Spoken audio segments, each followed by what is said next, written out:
출애굽기 읽어볼까요?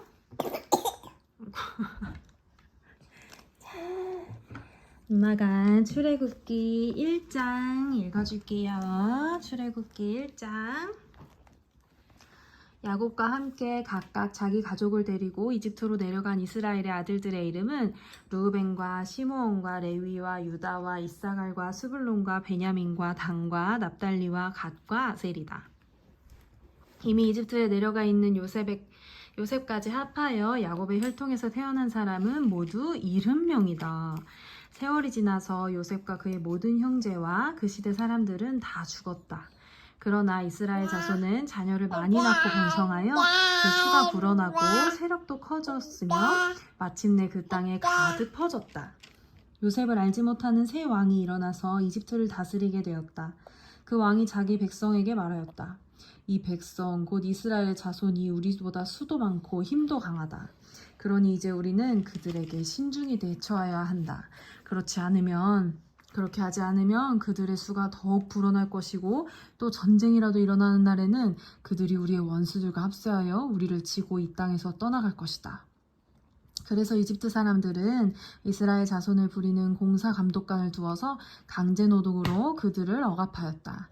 이스라엘 자손은 바로가 곡식을 저장하는 성읍 곧 비돔과 라암셋을 건설하는 일에 끌려나갔다. 그러나 그들은 억압을 받을수록 그 수가 더욱 불어나고 자손이 번성하였다. 그래서 이집트 사람들은 이스라엘 자손을 몹시 싫어하고 그들을 더욱 혹독하게 부렸다. 이집트 사람들이 흙을 이겨 벽돌을 만드는 일이나 밭일과 같은 온갖 고된 일로 이스라엘 자손을 괴롭힘으로 그들의 일은 매우 힘들었다. 한편 이집트 왕은 시브라와 부하라고 하는 히브리 산파들에게 이렇게 말하였다. 너희는 히브리 여인이 아이 낳는 것을 도와줄 때 잘 살펴서 낳은 아기가 아들이거든 죽이고 딸이거든 살려두어라. 그러나 산파들은 하나님을 두려워하였으므로 이집트 왕이 그들에게 명령한 대로 하지 않고 남자아이들을 살려두었다. 이집트 왕이 산파들을 불러들여 그들을 꾸짖었다. 어찌하여 이를 이렇게 하느냐? 어찌하여 남자아이들을 살려두었느냐? 산파들이 바로에게 대답하였다. 히브리 여인들은 이집트 여인들과 같지 않습니다. 그들은 기운이 좋아서 산파가 그들에게 이르기도 전에 아이를 낳아버립니다. 그래서 하나님이 산파들에게 은혜를 베풀어 주셨으며 이스라엘 백성은 크게 불어났고 매우 강해졌다. 하나님은 산파들이 하나님을 두려워하는 것을 보시고 그들의 집안을 번성하게 하셨다. 마침내 바로는 모든 백성에게 명령을 내렸다. 갓 태어난 히브리 남자아이는 모두 강물에 던지고 여자아이들만 살려두어라. 출애굽기 2장. 레위 가문의 한 남자가 레위 가문의 한 여자를 아내로 맞이하였다. 그 여자가 임신을 하여 아들을 낳았는데 그 아이가 하도 잘생겨서 남이 모르게 3달 동안이나 길렀다. 그러나 더 이상 숨길 수가 없어서 갈대 상자를 구하여다가 역청과 송진을 바르고 아이를 거기에 담아 강가의 갈대 사이에 놓아두었다. 그 아이의 누이가 멀찍이 서서 아이가 어떻게 되는지를 지켜보고 있었다. 마침 바로의 딸이 목욕을 하려고 강으로 내려왔다. 시녀들이 강가를 거닐고 있을 때 공주가 갈대 숲속에 있는 상자를 보고 시녀 한 명을 보내서 그것을 가져오게 하였다. 열어보니 거기에 남자아이가 울고 있었다. 공주가 그 아이를 불쌍히 여기면서 말하였다. 이 아이는 틀림없이 히브리 사람의 아이로구나. 그때 그 아이의 누이가 나서서 바로의 딸에게 말하였다. 내가 가서 히브리 여인 가운데서 아기에게 젖을 먹일 누나를 데려다 드릴까요? 바로의 딸이 대답하였다. 그래, 어서 데려오너라. 그 소녀가 가서 그 아이의 어머니를 불러왔다. 바로의 딸이 그에게 말하였다. 이 아이를 데리고 가서 나를 대신하여 젖을 먹여다오. 그렇게 하면 내가 너에게 삭슬 주겠다. 그래서 그 여인은 그 아이를 데리고 가서 젖을 먹였다. 그 아이가 다 자란 다음에 그 여인이 그 아이를 바로의 딸에게 데려다 주니 공주는 이 아이를 양자로 삼았다. 공주는 내가 그를 물에서 건졌다 하면서 그의 이름을 모세라고 지었다.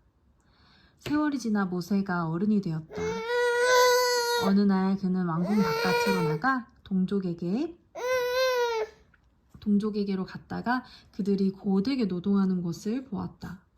그때 그는 동족인 히브리 사람이 이집트 사람에게 매를 맞는 것을 보고 좌우를 살펴서 사람이 없는 것을 확인하고 그 이집트 사람을 쳐 죽여서 모래 속에 묻어버렸다.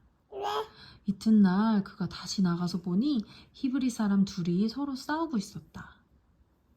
그래서 그는 잘못한 사람에게 말하였다. 당신은 왜 동족을 때리시오? 그러자 그 사람은 대들었다. 누가 당신을 우리의 지도관과 재판관으로 세웠단 말이오? 당신이 이집트 사람을 죽이더니 이제는 나도 죽일 작정이오? 모세는 일이 탄로난 것을 알고 두려워하였다. 바로가 이 일을 전하여 듣고 모세를 죽이려고 찾았다. 모세는 바로를 피하여 미디안 땅으로 도망쳐서 거기에 머물렀다. 어느 날 그가 우물가에 앉아 있을 때이다. 미디안 제사장에게 7딸이 있었는데 그 딸들이 그리로 와서 물을 길어 구유에 부으며 아버지의 양떼에게 물을 먹이려고 하였다. 그런데 목자들이 나타나서 그들을 쫓아버렸다. 그래서 모세가 일어나서 그 딸들을 도와 양떼에게 물을 먹였다. 그들이 아버지 루우엘에게 돌아갔을 때 아버지가 그들에게 물었다. 너희가 오늘은 어떻게 이렇게 일찍 돌아왔느냐? 그들이 대답하였다. 어떤 이집트 사람이 목자들의 손에서 우리를 구하여 주고 우리를 부어서 물까지 길어 양떼에게 먹였습니다. 아버지가 딸들에게 말하였다. 그 사람이 어디 있느냐? 그런 사람을 그대로 두고 오다니 어찌 그럴 수가 있느냐? 그를 불러다가 음식을 대접해라. 루엘은 모세가 기꺼이 자기와 함께 살겠다고 하므로 자기 딸 시보라를 모세와 결혼하게 하였다. 시보라가 아들을 낳으니 모세는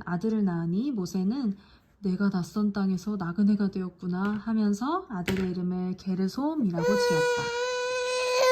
세월이 많이 흘러서 이집트 왕이 죽었다. 이스라엘 자손이 고된 일 때문에 탄식하여 부르짖으니 고된 일 때문에 부르짖는 소리가 하나님 앞에 이르렀다. 하나님이 그들의 탄식하는 소리를 들으시고 아브라함과 이삭과 야곱에게 세우신 언약을 기억하시고 이스라엘 자손의 종살이를 보시고 그들의 처지를 생각하셨다. 아멘. 끝.